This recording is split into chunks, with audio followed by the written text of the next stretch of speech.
পারলে ঠেকাও, রাজাবাবু, বিজলি রানী, রাস্তার পাগল কিংবা রংবাজ শুনলে মনে হতেই পারে বাংলার রঙিন কোনো সিনেমার চরিত্রের নাম। অথচ এগুলো দিনাজপুরের ঐতিহ্যবাহী চেরাডাঙ্গি মেলায় দাঁড়িয়ে থাকা বিভিন্ন ঘোড়ার নাম। বাহারি নাম, ঝকঝকে সাজ আর টকবগে উপস্থিতিতে যেন পুরো মেলাটাই রূপ নিয়েছে এক বিশাল ঘোড়ার রাজ্যে। গ্রাম বাংলার ঐতিহ্যের এই মেলা এখন আর কেবল সাধারণ কেনাবেচার জায়গা নয়, বরং ঘোড়া ঘিরেই তৈরি হয়েছে আলাদা এক উৎসব মুখর আবহ। ৬ ফেব্রুয়ারি বিকেলে সদর উপজেলার আউলিয়াপুর ইউনিয়নের ৭৯ বছরের পুরনো মাসব্যাপী চেরাডাঙ্গি মেলার আনুষ্ঠানিক উদ্বোধন হয়। তবে উদ্বোধনের আগেই মেলা প্রাঙ্গণ জমজমাট হয়ে ওঠে ঘোড়ার বেচাকেনায়। দেশের বিভিন্ন জেলা থেকে ব্যবসায়ীরা ট্রাক ও ভ্যানে করে নিয়ে এসেছেন বাহারি জাতের এসব ঘোড়া। কেউ এনেছেন শক্ত সমর্থ টানা ঘোড়া, কেউ বা শখের জন্য পালিত শৌখিন ঘোড়া। সব মিলিয়ে মেলায় ঘোড়ার সংখ্যা কমপক্ষে ৬ শতাধিক বলে জানান ব্যবসায়ীরা। এবার হাটে ২০,০০০ টাকা থেকে শুরু করে ৩ লাখ টাকা পর্যন্ত দামের ঘোড়া উঠেছে বাজারে। আমি এই যে ঘোড়া কেনা বেচা করি দীর্ঘ আপনার ১৫-২০ বছর ধরে। এই যে মেলাতে ঘোড়া নিয়ে এসেছিলাম ৬টা, তার মধ্যে বেচা করে হচ্ছে 2টা, এখন আছে আপনার 4টা। আবার ওই বড় ঘোড়া কিনছি। কত দিয়ে বিক্রি করলেন সব ঘোড়াগুলো? ৫০,০০০, ৬০,০০০।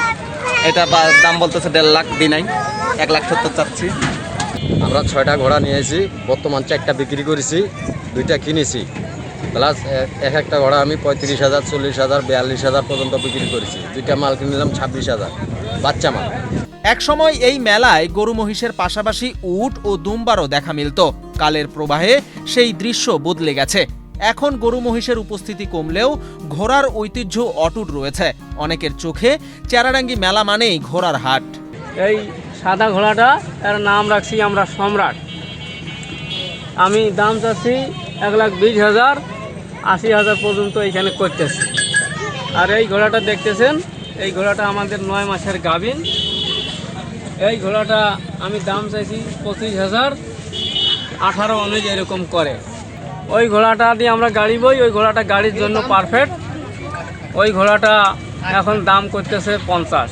দুধের দাঁত এখনো সামান হয়নি, সাদা দুধের দাঁত। দাম কত রাখছেন? দাম রাখছি ১৫০। আয়োজকদের ভাষায় প্রায় ২.৫ কিলোমিটার বিস্তৃত এই মেলাকে ঘিরে আশেপাশের অন্তত ২০টি গ্রামে ছড়িয়ে পড়েছে উৎসবের আমেজ। মেলার উপলক্ষে বিভিন্ন গ্রামে হচ্ছে মেজবান ও বিশেষ ভোজের আয়োজন। পরিবার পরিজন নিয়ে মানুষ ছুটে আসছেন মেলায়, কেউ ঘোড়া কিনতে, কেউ দেখতে, কেউ বা শুধু উৎসবের স্বাদ নিতে। সবচেয়ে বড় আকর্ষণ মেলায় আয়োজিত ঘোড়ার রেস। ঘোড়া এখানে কিনতে আসি নাই, তবে এখানে প্রতি বছর যখন মেলা শুরু হয়, মেলা শুরু হওয়ার সময় এখানে যথেষ্ট পরিমাণে ঘোড়া উঠে। আমি ঘোড়া উঠা নিয়ে এটা দেখতে আসছি, এমনকি ঘোড়াগুলোর দাম কীরকম কী আসলে এটাও ধারণা ছিল না। এই জিনিসগুলো আসলে জানার জন্য আসছি। এরপরে ঘোড়া দ্বারা নিয়ে আসে, তারা ঘোড়া রেসলিং করে। এই ঘোড়া রেসলিংটা দেখতে অনেক ভালো লাগে, আর এই রেসলিং দেখার জন্যই মূলত আমি আসছি। তবে দেখলাম এখানে ঘোড়া যথেষ্ট পরিমাণে বেচা বিক্রি হচ্ছে। মেলায় আসবাবপত্র, মিষ্টান্ন, খেলনা ও ঘরকন্নার সামগ্রী বড় সমাহার থাকলেও এবার নেই যাত্রা ও পুতুল নাচের আয়োজন। তবু ঘোড়ার উপস্থিতিতেই যেন সেই শূন্যতা ভরে গেছে। চেরাডাঙ্গি মেলা এখন কেবল একটি বাণিজ্যিক আয়োজন নয়, বরং গ্রাম বাংলার জীবন্ত সংস্কৃতি ও ঐতিহ্যের এক অনন্য প্রদর্শনী।